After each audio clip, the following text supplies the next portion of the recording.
You are listening to the So Now What podcast with Lana Manikowski, episode number 69. So now what? These three words raced through my mind time and time again during my journey through fertility treatments. I tried desperately to have a child, but never was able. I yearned for a community to join that could understand my struggles. I couldn't find one, so I created one with the So Now What podcast. I love that you found us. How are you?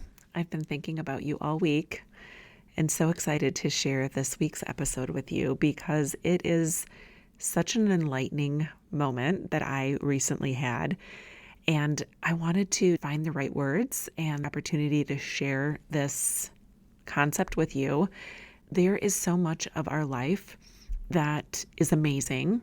And whether it's times that we went through our fertility journey before we even knew we had infertility, before we even knew that we wouldn't become moms. And at the end of our journey, it seems less and less easy to find moments that feel good and light and free because we are very focused on the sadness that we endured and the dreams that we thought would have come true for us that have not. So on today's episode, I'm going to share a little bit about a moment that I recently had. As you might know, Jack and I went on a trip last week to New York City. It was fabulous. We had so much fun. We are such good travel partners together. We're so on the same wavelength when it comes to travel. There's some people that need to have an itinerary set out, points of interest identified, and a play-by-play. We are not those people.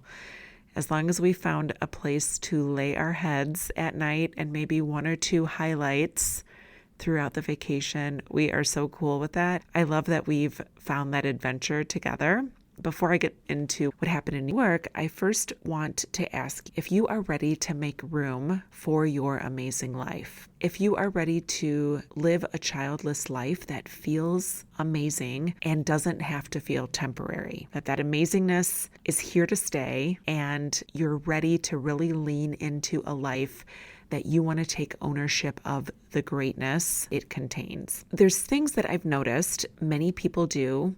I know I have done them, and many of the students that I'm helping work through this with have found this prevention or this opportunity to stop them from feeling the experiences that ignite a glow within them. Maybe you have something that happens to you and this excitement shows up for a few minutes or maybe a few hours, and we escort them out of our lives more than we invite them in. You might notice you have this breathtaking moment that shows up and brings you pure joy and appreciation, and then decide to deflate those moments. Think about something that ignites you. When you even think about the memory of it, you fill with joy, or you fill with happiness, or maybe it even brings a bit of a smile to your lips and you feel like your heart could just burst in a moment and you feel so fulfilled. Try to recount a moment like that in your life and then notice how often you try to talk yourself out of it. Maybe you say like, oh, come on, that's so silly. That's really not that big of a deal. Or check yourself. This is just a fluke. That this is just something temporary. This is not something that's intended for somebody like me. Maybe you tell yourself that something is good, but it's a sloppy second to how great life would be if you were a mom. Or if you had children, you wouldn't be searching for these things that make you feel good or these things that ignite happiness within you, because being a mom would just trump all of that. Being childless after infertility can create a feeling that you need to compensate in your life. So have you ever found yourself just trying to compensate and tell yourself that you're feeling something because you're trying to compensate for how sad you feel or how lonely your life feels because you're not a mom? So I want to talk about all of that today. I recently had a moment that made me so aware of how wonderful and how many moments I have in my life that truly are fulfilling, that even me at this stage in my journey of healing and mindfulness and awareness and belief reinvention, that I can still experience these same things that you do. So that's just to say that life is solely just a process. I work through things just like you do, and I'm human just like you. And just because I'm a certified coach and I teach students and I help women create amazing breakthroughs in their lives, I still am a student in my own life. And I love that I'm a student in my own life. I love that I have the tools that allow me to question what it is that's going on around me and what I'm feeling and what I'm thinking, and even decide, is that true? Is that the story that I want to believe? Those are amazing tools that I teach in my Thrive community, and the ability that I have to use them in my own life and the ability that you can create in your own life by having these tools are what creates the transformation in your future and creates a life that you will truly be thriving again and feeling fulfilled, even though you didn't have the children you always thought you would. Let me go on to tell you where I most recently noticed this. So Jack and I went to New York. We have been dying to see The Music Man with Hugh Jackman. We had been talking about doing this forever. The show closes in a few weeks, and we were like, you know what? We're just booking tickets. We are doing this. Take time off work and enjoy the flexibility and the opportunity that we have to travel in the middle of the week because we don't have kids to worry about. All we had to worry about was care for our dog. So Jaju, Coco's grandpa, was so gracious. I know he's listening. So thank you, Jaju, for watching Coco. He so graciously takes care of her often when we are gone. So we got on a plane, went to New York, had zero plans except a hotel that we knew we were staying at and tickets to the theater to go see The Music Man. And the rest we just kind of winged. It was time for dinner, and Jack did a quick Google search, found this restaurant. He wanted French food. We called the restaurant, got a reservation, show up at the restaurant. Turns out it is a Michelin star restaurant. Had no clue. Check in at the desk. They're like, oh, let us escort you to your table. They take us to the table. We are at this table that is literally the chef's table. Like, didn't plan for it, didn't pay extra for it, didn't request it, nothing. We sat there and watched these Michelin star chefs create the most amazing feast, watching the formalities of a French kitchen. It was like going to dinner in a show, watching how they prepared the food and the formalities of the kitchen, and the whole process behind what happens in a kitchen was amazing to watch. And we were sitting there, and I was just taking all this in, and I noticed myself comparing like how life would be if I was a mom. If I was a mom, I wouldn't be able to experience this. And if we had kids, we would never be able to get away and go to New York. And I was doing all this like comparison work to the moments I was feeling to what it would be like if I was a parent, and not really taking in the fact that I was having an amazing moment because I'm just me and living my life, not because I'm some VIP, not because I know somebody who made a phone call to get me the chef's table, not because I had a download of the Michelin guide on my phone. We just simply happened to come upon this evening that was so amazing and literally unforgettable. Why was I willing to give up this moment and compensate for this moment and say it has come forth to me simply because I'm not a mom, as though I'm not worthy of this moment? And we have this, going to New York would probably be possible if I was a mom. I probably could have found a babysitter. I probably would still be able to afford a plane ticket and a hotel in New York and tickets to the theater. But that's not what I'm talking about here. What I'm talking about is deciding that my life is worth noting and not making a compensation for.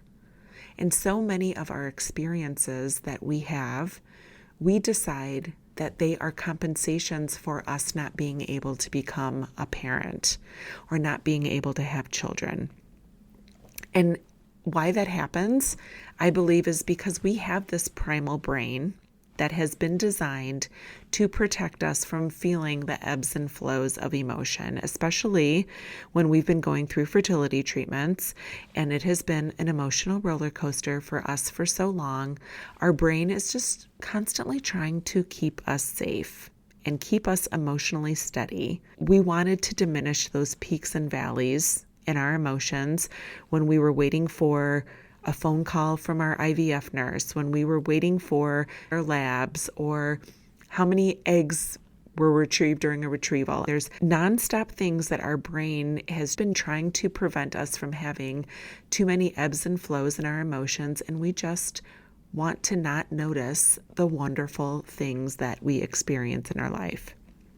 When you're experiencing the road to acceptance of a childless life, the easiest way to create emotional freedom for yourself is to notice those moments. When you're feeling great and you're feeling like, wow, is this really happening to me? Or I want to pinch myself, or I feel really good, or I feel very happy right now. Like all these things, they don't have to be sitting at a Michelin star restaurant in New York. It could be waking up in the morning feeling excited about your day. If we pay attention to what our brain is thinking and inviting more of that in, we will start to create more opportunities for us to live with that sense of fulfillment and with that sense of acceptance. You may not be used to recognizing how good things are in your life. Your brain might be searching for the things that are not so good, or the things that keep you feeling neutral or feeling blah or feeling unemotional, because we have been on this emotional roller coasters as we've been navigating our fertility treatments, and our brain is just simply trying to keep us safe and keep us from being rattled and too excited and too up and down. So have you ever experienced something really good in your life and found yourself recognizing it and following up with things like, God knew I needed this because I couldn't become a mom, or the universe brought me this opportunity as a reward for my suffering?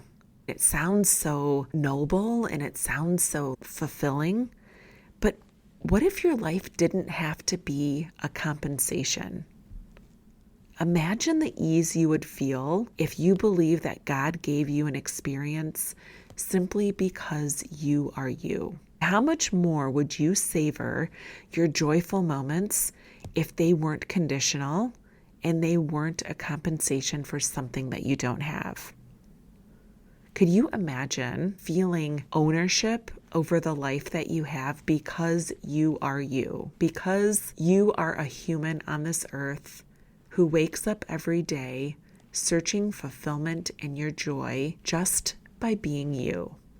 It is such a liberating thing to not compensate and say that you are deserving of something because of your suffering.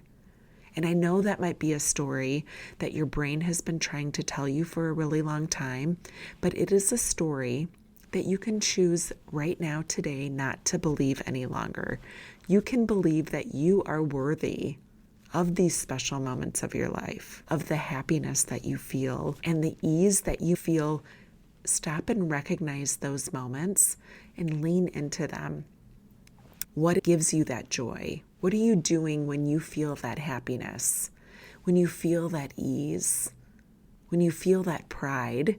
Pay attention to what it is, because those are the things that are going to inform a future for you that is more accepting of that and willing to feel more of that and wanting to feel more of that. If you can refrain from talking yourself out of the fulfillment you feel, you will feel more fulfilled. And I know it might sound novel. Your feelings of happiness don't need to be temporary. So whether it's for 30 seconds or 30 minutes, feel the feelings that feel good for you without poking holes in them. And you'll learn how to embrace what it is that you are deserving of. You'll find the opportunity to celebrate you and celebrate the goodness and the beauty and the fulfillment that you feel solely because you are you. And you are human, showing up every day, looking to navigate a life that truly feels fulfilling, and you feel purpose and you feel happiness. If you are somebody who is truly desiring more of this in your life, then you will not want to miss the next round of Thrive After Infertility.